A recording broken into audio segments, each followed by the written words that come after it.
Hey movie fans, just checking in to talk about Thor Ragnarok. This movie is killing it in the box office, getting great reviews, and I just wanted to do a little bit more of a full review to share some reasons why. But first, let me tell you what I'm talking about. Thor Ragnarok on Rotten Tomatoes sits at a 92% as of today.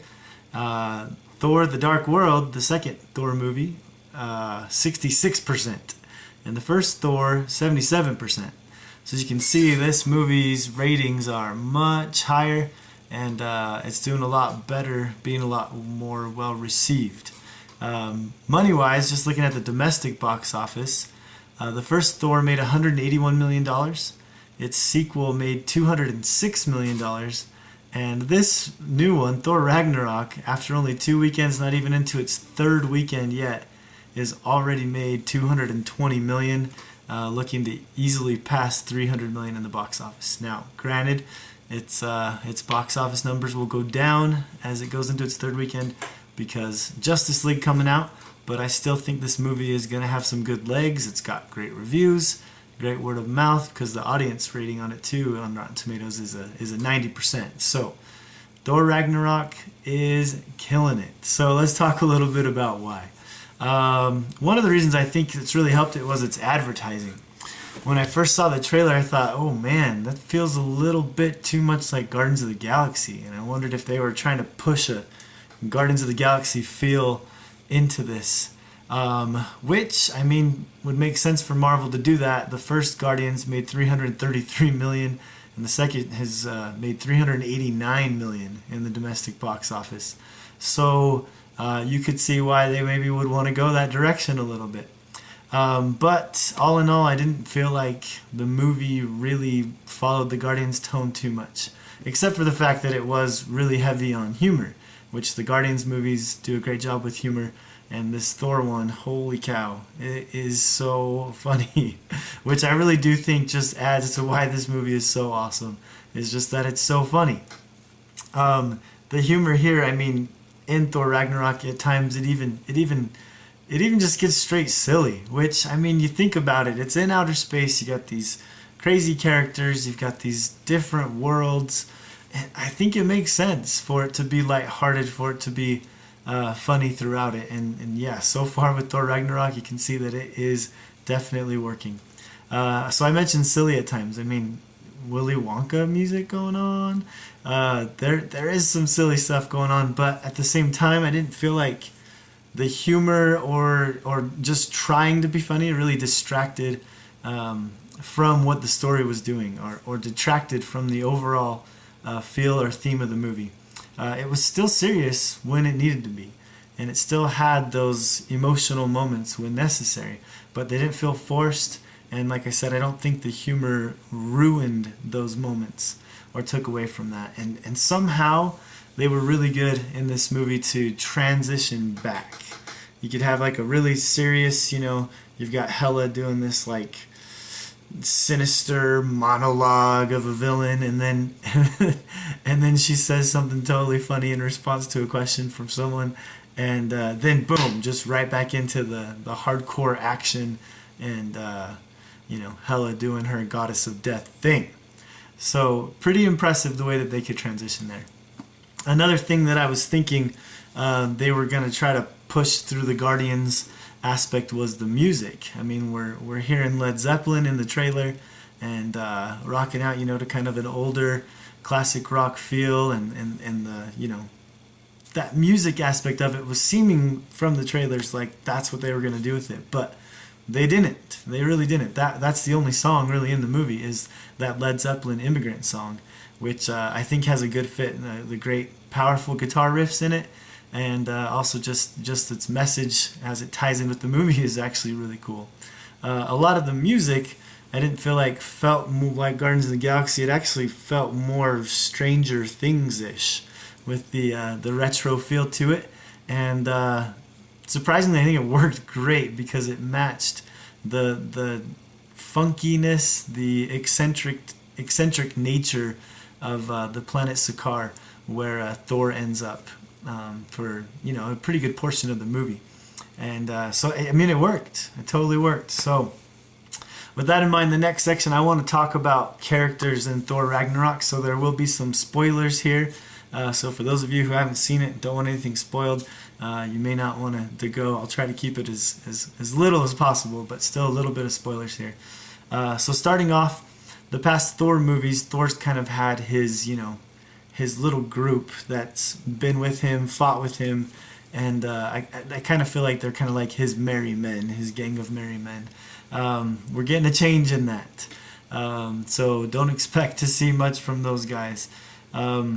We do get to see Loki, and I think Loki was awesome in this story. One of the great things that Thor Ragnarok does is it gives us answers. There's been some things we've just been hanging on since Thor the Dark World, waiting for. And I loved how they didn't just brush over or gloss over those things. They addressed them. They were important, they were relevant, and they mattered, especially with the character of Loki. Now, Tom Hiddleston, I think he is amazing. I think he's one of the greatest actors in the MCU. Just an incredible talent. The line in the Avengers there when he's, caged up, and Black Widow's having her interrogation with him, and he just gets into this rage, and I won't touch Barton, not until I make him kill you. Slowly, intimately, in every way he knows you fear. And it's cool, not just because, he's a good actor at being angry, but you can really feel that he's trying to justify, he's trying to convince himself of what he's doing when it's so wrong. But it's just amazing how that comes through in that scene. But also in the first Thor, when he's pleading and with his dad, to really know who he is, and to really learn of his true parentage. Like, why would you take me? You were an innocent child. No, you took me for a purpose. What was it? Tell me! Just some powerful emotion from Tom Hiddleston. He's just incredible. So I love what they did with Loki in this movie. He's a great presence. He has a great purpose, and so I love that. I want to talk also about a new character, a man made of rocks named Korg, who is actually, the voice acting is done by the director of Thor Ragnarok, Taika Waititi. And this is awesome. You can tell the movie's got great humor in it, and so this director obviously loves the comedy. But his character that he voices is just hilarious. I loved Korg in this movie. Such a great character, such a great addition here. And he's a guy that Thor meets at the Gladiator Arena, and just a really funny interchange as Thor's trying to tell him, that he's going to get out of there. He's going to get free. He's going to defeat the champion and gain his freedom, in classic Thor epic voice and everything. And Korg just looks at him and says, "Oh yeah, that's exactly what Doug said." And Doug was a guy that, was laying there dead next to him. So anyways, great stuff with Korg to look forward to, and he's just so funny. But I do also want to talk about the Earth cast from the first two Thor movies. Dr. Selvig, Darcy, and then Thor's love interest, Jane. They're not in this movie, which, without, this being spoiled, maybe you've already seen stuff on the internet said they weren't going to be there, but they are not in this movie. So you got to think about this. Well, why would they be gone? They were such a huge part of the first two Thor movies. And I think it makes sense. This movie, Ragnarok, is the prophesied destruction of Asgard. If Thor's heart is being pulled by Jane or in that different direction, it takes away from his investment to his homeworld of Asgard. So I really think their absence was necessary here. Because of that, it's kind of like Toy Story 3 didn't have Bo Peep. Why? Well, because it needed to build on the relationship of Woody and Andy and not have there be that third party pulling Woody with Bo Peep. So anyways, that's kind of how I felt that what they did here, and that it was necessary story-wise for Thor's investment with Asgard.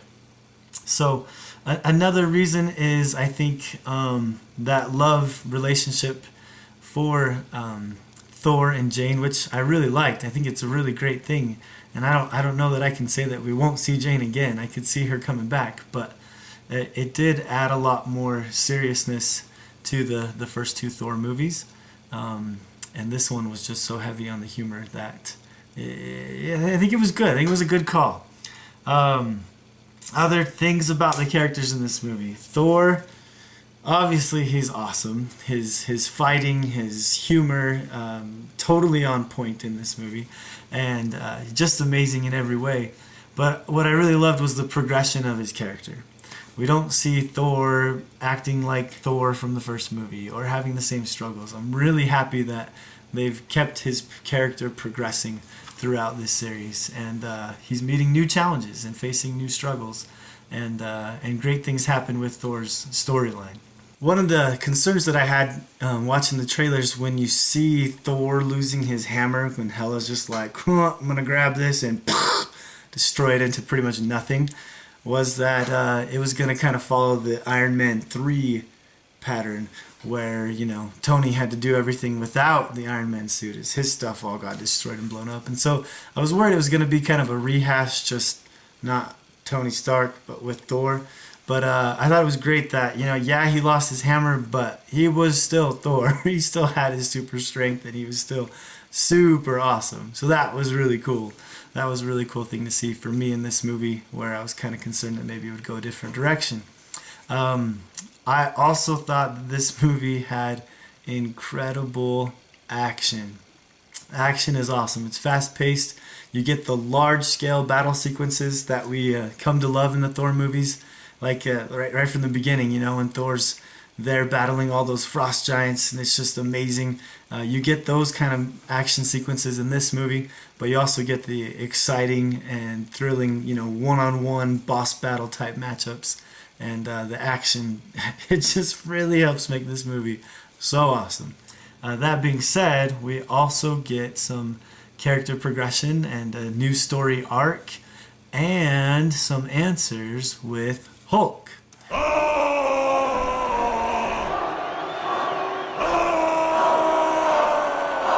This to me is probably the number one reason why this movie is doing so well. I think the advertising helped. I think the new characters are great.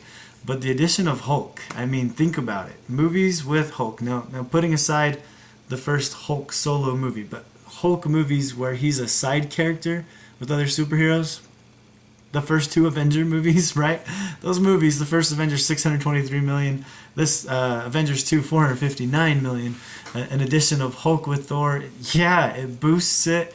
And it really was just such a great addition. Now, they did spoil his involvement in the movie. It wasn't a surprise. We saw it in the trailers, and that was okay. I think it needed to be there in the advertising to draw people to this movie, but it was also okay because there's some great stuff in that battle sequence between Thor and Hulk that they didn't spoil in the trailers that you can still look forward to, and just so much fun to enjoy.